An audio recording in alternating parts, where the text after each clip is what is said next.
All right. You know what? I'm going to say that if you haven't had this crew of independent analysts at your event, is it really an event? We are our schedules have been uh, chocked full of events later. We were just talking about this in the green room that there are so many events going on. There's so much travel, and we are going to try and cover as many of those events that's relevant to our audiences, our collective audiences, over the next few weeks as possible. So we have some great content scheduled. We have Maribel, Tim, Larry, welcome back to. I think we're going to do this often enough that we probably need to name it. Any suggestions? Tech talk time.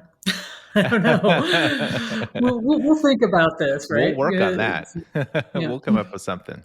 So, as we're thinking about names, let's talk about the big conference from this past week. There was a lot going on from Nutanix Next to Tim, you went to Informatica World. There was just a ton of conferences. But I think the biggest of the conferences were, at least from a company perspective, was IBM Think.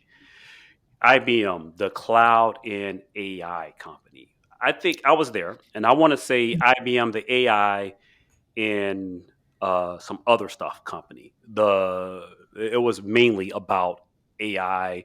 We'll get into all of the things that I'm excited about, some of the things that you folks witness from afar, and I'll try and fill some gaps on where we're at. But let's take a high level tour of the conference and what you folks thought. Let's start with Larry. You're the most. You seem like the most energetic right now. You're fresh off a trip from India, and you're bright and bushy tailed. What did you think of the announcements? What stuck out to you? What fell short? Yeah, see, I look at IBM as one of the leaders in AI back in 2008, 2009, when they beat the Jeopardy champion. What IBM missed doing at that time was monetizing it in a fruitful way that the company can actually make a difference. And they tried. They tried in healthcare, they purchased healthcare companies and sold it off. But what I found here coming in, they're going after being an arms dealer for companies wanting to put their own models and provide the resources to train models. What's the next? What's the next data? What's the next governance? Those three fill in the need for companies saying, I'm not going to depend on a public model and I'm going to do my own thing. We are seeing that in law firms. I mean, I don't know if you have heard of Harvey and Harvey AI that have very specific models they're building for different law firms, being used very large, got a huge amount of funding. So that vertical level of ability to train models and do something that is governed, IBM is going to be a good steward to help a company on that path. The other thing that IBM has, which is now being promoted more and more, is IBM Consulting that can come and take all this technology and make it relevant for companies. Having said that, they have a partnership with NVIDIA, that they're going to start bringing in that you can train your models in. So those are all the good things from IBM that I heard. What I don't see is there are going to be startups that want to build on AI, and will those startups build on IBM? And you guys can correct, or Keith, you have been there. Why would a startup use IBM to build something?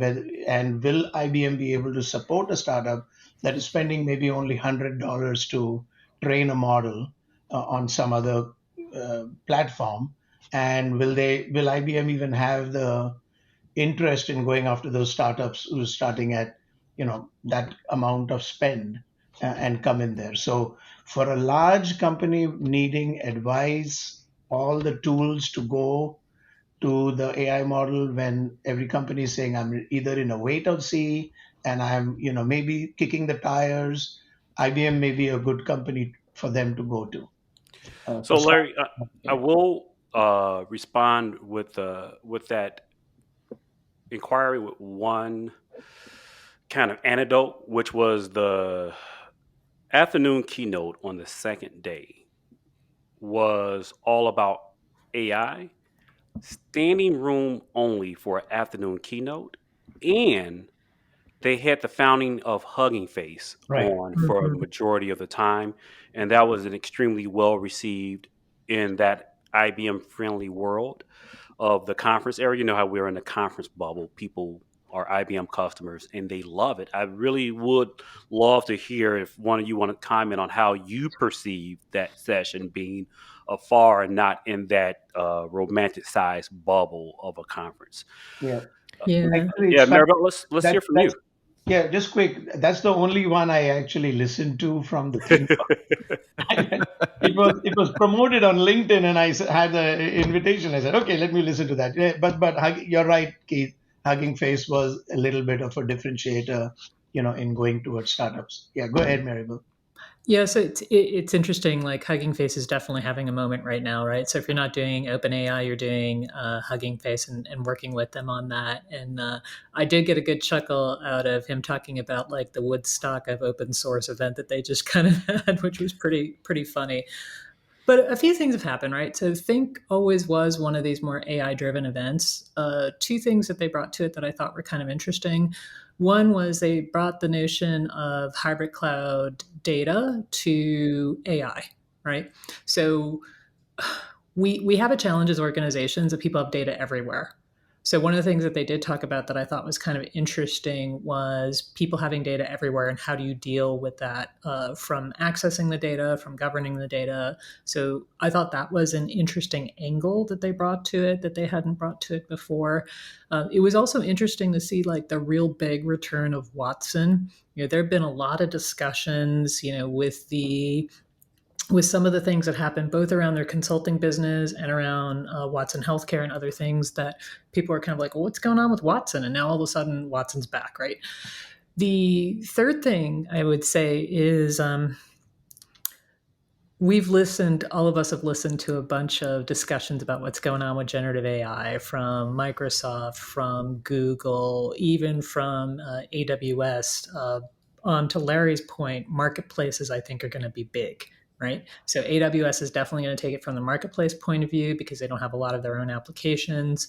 Microsoft and Google are trying to anchor some of that around their applications. Since IBM isn't a real big application company, I think they really went deep in on the tooling and the tooling to do AI. And that kind of made sense from a positioning standpoint. One of the things that I think we've all discussed, maybe in another session or certainly together, is how difficult this is to do and how people really need to build the equivalent of the software development lifecycle, but in AI. And in AI, not just for machine learning, which was ML ops, but also AI in terms of generative AI. So I think we got a lot of interesting toolkit discussion around that. They talked a lot about governance. We have to kind of figure out, not having been there. I know Keith, you had some more direct discussions around that. I was at another event at that time, at the Intel Vision event, which was very close actually. One of the things that they've always been looking at is how do you do things like they did an AI 360 explainability several years ago as sort of an open source thing. And now we're starting to see the evolution of that in terms of how do we think about trust and models. So the biggest issues that we hear enterprise leaders talking about right now is not understanding if they use the big, large foundation models, if that is going to have either issues around copywritten material or trust of the data, biases in the data, lots of issues around the data. So I think some of the tooling that IBM talked about really spoke to those concerns. I also think Microsoft had some really interesting discussion around governance as well. We've heard less governance discussion from Google. I think in their I/O they talked a little bit more about that, but in their original announcements it wasn't as strong of a play.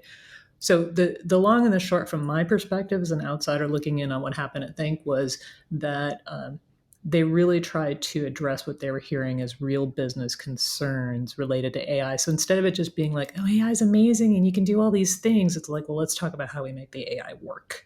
And we can argue whether or not we're really detailed at that, but at least we're at the beginning of trying to address some of the real issues. Tim? Yeah, I think that's a great, great kind of wrap on it. From my perspective, not being at Think, and I was at Informatica World and also Zendesk Relate this week, but comparing and contrasting a little bit of what you were saying, Maribel, is that in the past, Think has been this very infrastructure focused, tools focused show. And you're right, IBM historically has not necessarily been perceived as that application provider, right? It's been further down the value chain, still critical. But when Watson Gen 1 came out, um, it was an amazing set of tools that you could tap into. But the reason why it really struggled to get off the ground was that enterprises didn't have the education and experience and capability to really capitalize and ingest it and take advantage of it. Only the biggest companies were able to have the girth and the expertise to be able to do that.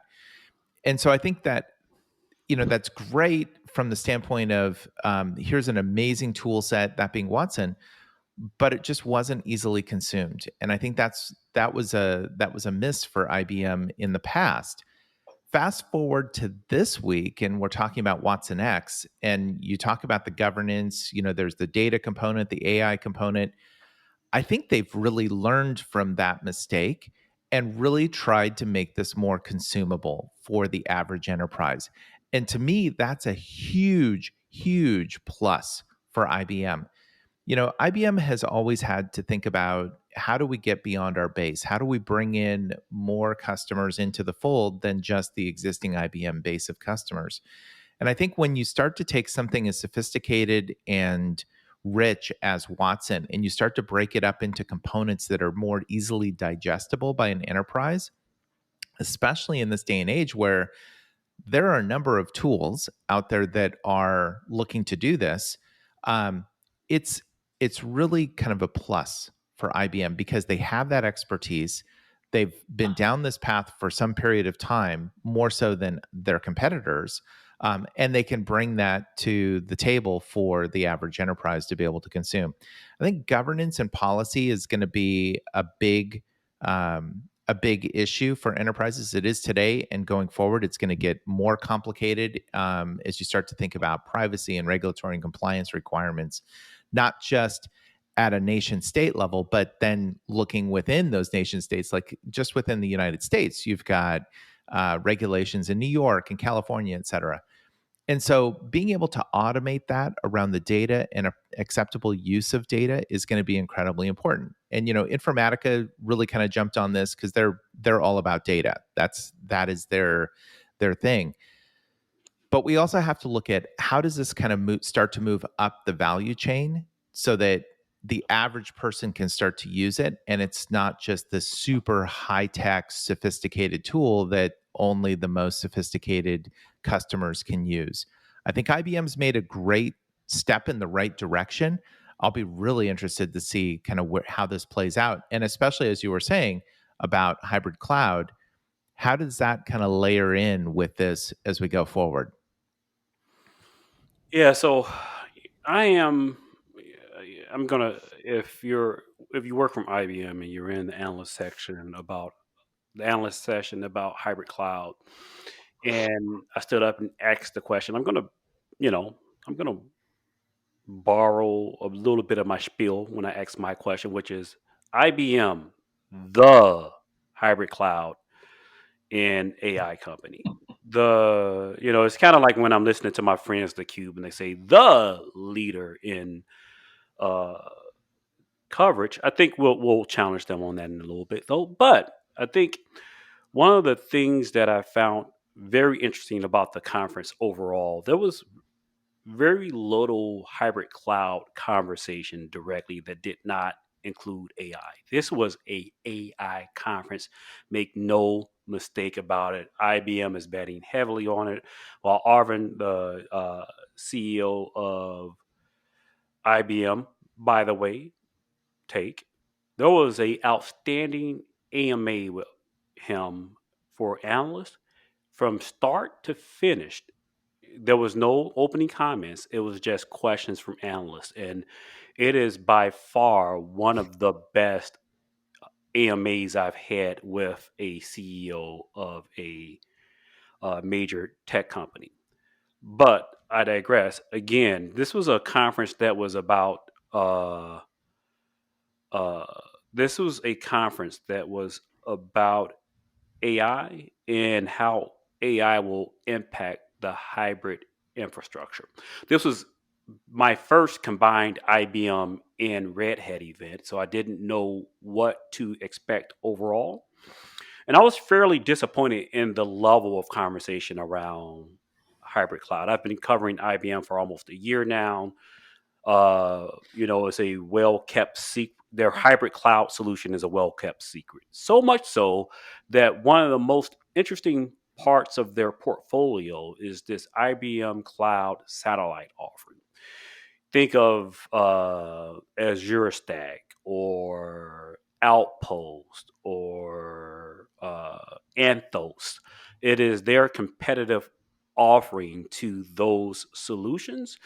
And it on paper may be the best solution out there for most use cases. If you can think about taking an AWS control plane and putting it in Google Cloud or Azure or in your data center without buying hardware, this is what this is. You can take IBM's cloud and run it in your infrastructure, whether that infrastructure is another public cloud provider, a colo, or your private infrastructure. Is you're able to do that. And I asked them the big question, which was, well, what's the minimum commitment and what's the stand up time? If you're standing up in another cloud, the speed at which you can get your Terraform to run is how long it takes to bring up the service. And then once you bring it back down, you stop being billed for it. It's truly a cloud solution. That's if IBM Cloud itself has all of the services that you want for it. So overall, it was a great show. I ran into business users, not just technologists. I think I sat at a table with a woman. I told her that I was a infrastructure professional, and she was, "Oh, you build manufacturing tools." I'm like, "Oh, no, not that kind of infrastructure person. I am an IT infrastructure person." And she didn't even know what that meant. So that was a great indicator that they had uh, the right audience there to talk about the outcomes associated. Now, I think I want to open this up for general conversation, and we just talk about questions you may have for me around whether it's Watson X. I know what the X stands for, and any of the AI announcements, etc. I, while not a data or AI guy, absorbed way more about AI foundational models versus LLMs versus spatial geo models, etc. I am now a AI expert or talking head expert at least. I love it. So, one of the things that I think is kind of interesting that I think Larry alluded to in his opening remarks um, is this concept of we've got the big foundational models that we talk about, like the GPT 3, 4, uh, but there's also other models, and IBM has actually been it talked about its data cards and, the whole pipeline of doing things. And I'm just wondering, did you get a sense that they were really, you know, pushing some of their models for the enterprise to pick up? No, I think they really highlighted. If I hear the term hugging face one more time, I will like go hug Use the someone phrase. because they really wanted to drive home whether you're buying a model from IBM, building a model, or bringing a model. they want to be your home for uh, either training or using inference on that model. They want to be as hybrid as possible. So much so that you look at Watson X AI. That is where you bring those other models from to adopt. I think what they wanted to drive home is that the best, that better together story. When you use an all IBM solution, you're going to get the breadth of Watson AI, Watson Data, Watson X AI, Watson X Data, and Watson X Governance. You get the best of all worlds, but any one of those portions of the platform can be separated out, used as standalone. You don't have to have an all IBM solution.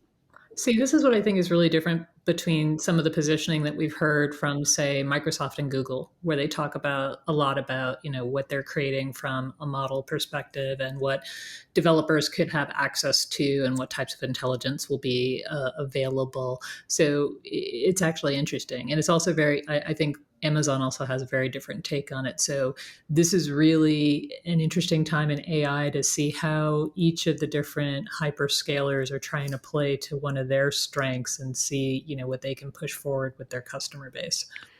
Yeah, one of the things that kind of stuck out in my head is when you talk about hybrid cloud and you think about it from a customer standpoint for a minute, there are a number of companies that are touting they have the best hybrid cloud solution on the market, right? So now IBM's there.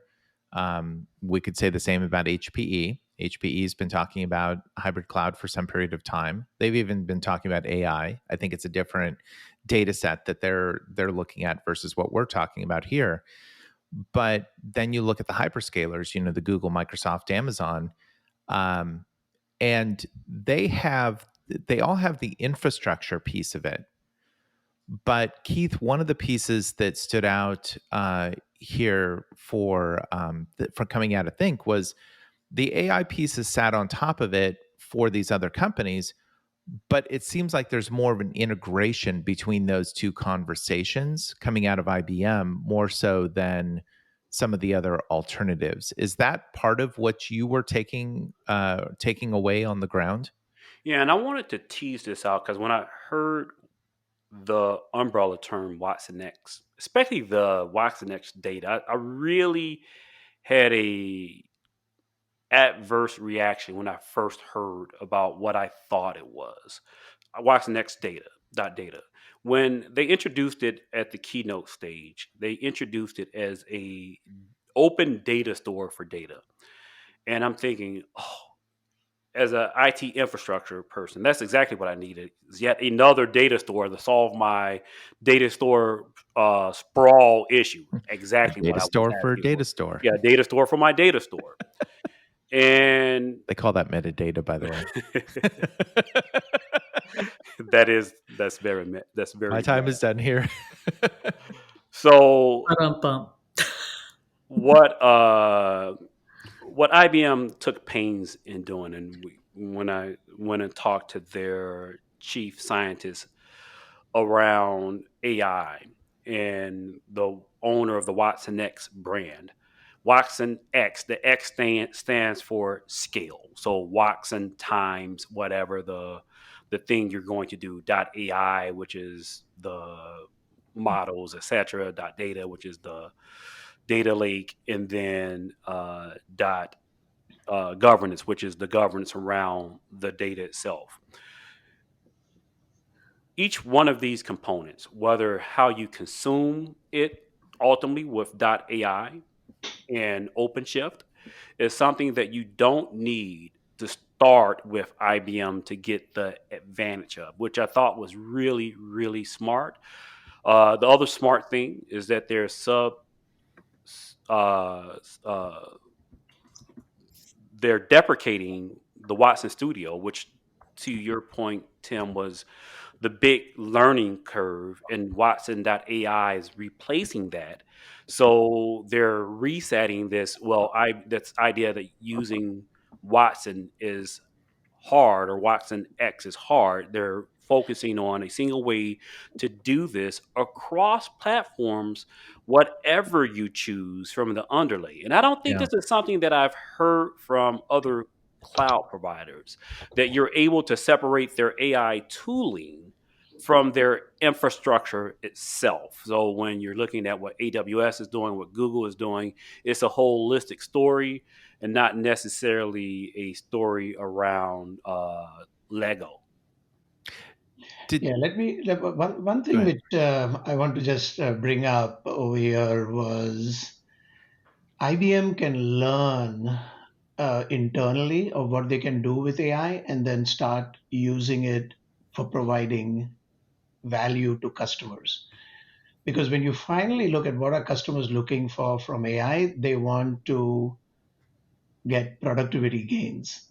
When Arvind, about week or two ago, said we can not hire for 8K jobs or 8,000 jobs, it made some news and shook some things saying, hey, what are you going to lay off 8,000 people? And he said that we're going to lose people through attrition, but we're not going to replace them. And we are going to now be in a 27,000 or 30,000 organization, be able to eliminate 8K jobs over the next 3 to 5 years through attrition. Everybody missed that through attrition point and just said, he's going to lay off 8,000 people and use it. But that's not the point. The point is now they're going to learn from internally what can they do for back office processes to automate that with AI and then make that available to customers that you can improve your productivity, especially a large amount of value that can be multiplied, just like you said, scale. When you think about a retailer, a fast food company, now there are more people talking about fast food companies, replacing that drive-through with AI.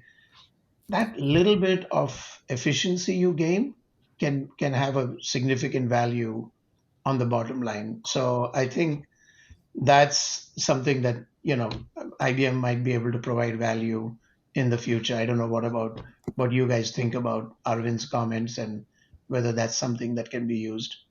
So he expanded on those comments.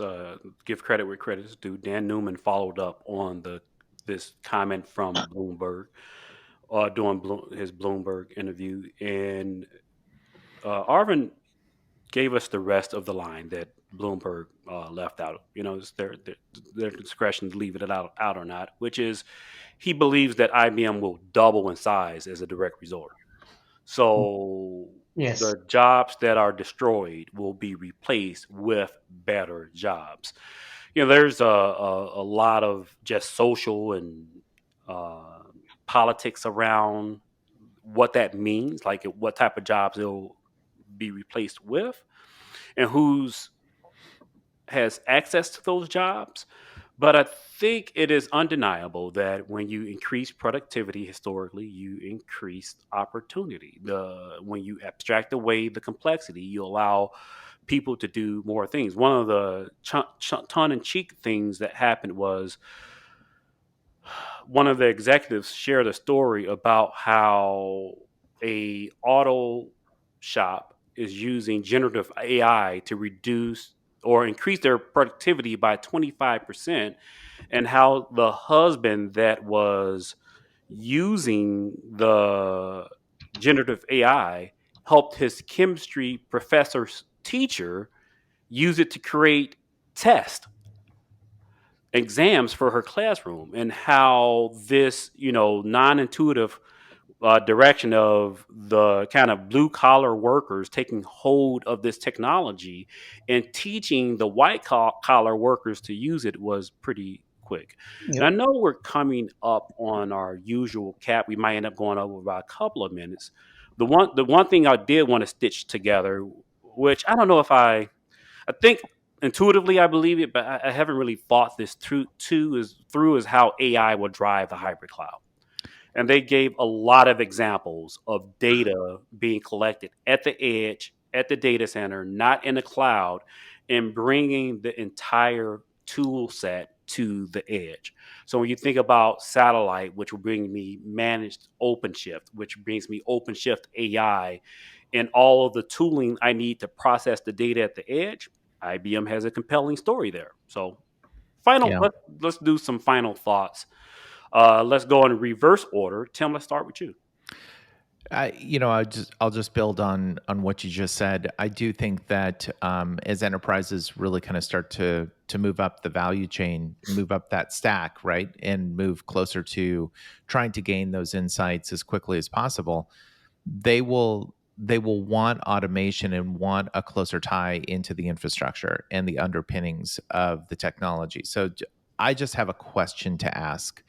I don't care how the system automagically works to make that answer come about. And the data may reside all over the place. And so we have to think about the integration pieces, but I think the underlying infrastructure there too, those are going to have to come closer together than what we're seeing. And so I'm encouraged by what I'm hearing coming out of Think. And I think that we're seeing this, as I mentioned, Informatica is really going gangbusters in this space, but there are a few others that are also trying to connect the dots there. So I think that's the real opportunity for these companies, is to start to consolidate and tie up some of these functions to make them more consistent in the way that they operate and more approachable as a tool for enterprises. Maribel. Okay. All right. As I mentioned earlier, I really like that IBM is actually pulling together a nice set of toolkits that meet with, what enterprise issues are. But the rubber doesn't meet the road until you actually connect that to data. So what I'd really like to see is, the kinds of partnerships that IBM is going to have with different applications or other things where, the reality is we talk a lot about AI. AI strategies are really difficult to deploy. And the ones that I think will get deployed first are when you can anchor them to some application or data source and try to do something different. Like, what does that generative AI work on? So until we see a little more of that out of IBM, I think it will be a really nice, interesting set of offerings, but won't get traction until we see it actually connect with the app ecosystem. And Larry. Yeah, I think the lack of skills in enterprises is still a real thing for making AI work. And IBM, with their consulting and their partnerships with other public cloud providers like Amazon and others, can help them give a customer a story or a narrative that can be actually implemented and you can gain value out of. So I think this would be an interesting thing to see where IBM can play a role. Yeah, and I'm still processing my overall thoughts from the conference. I'm unlikely to write about a single vendor, and I like to expand out kind of these industry-wide views as well as you three are as well. What does IBM think announcements and approach mean for the overall industry? Where are the challenges? How are customers trying to solve this? Because not every customer is an IBM customer, and I think it helps to understand why folks are not IBM customers and why maybe some should or shouldn't be. You want to learn about our individual brands. You can visit each one of our websites, which will be in the description below. All of us are fairly active on social media. Our Twitter handles and LinkedIn profiles are both in the description of this video and in the show notes if you're listening to it as a podcast. Talk to you next episode of insert title of show somewhere. Whatever we're going to call this. Whatever we're gonna call it. Excellent. All right, folks. Thanks a lot. Bye. Till Thank next you. time. Thanks. Ciao.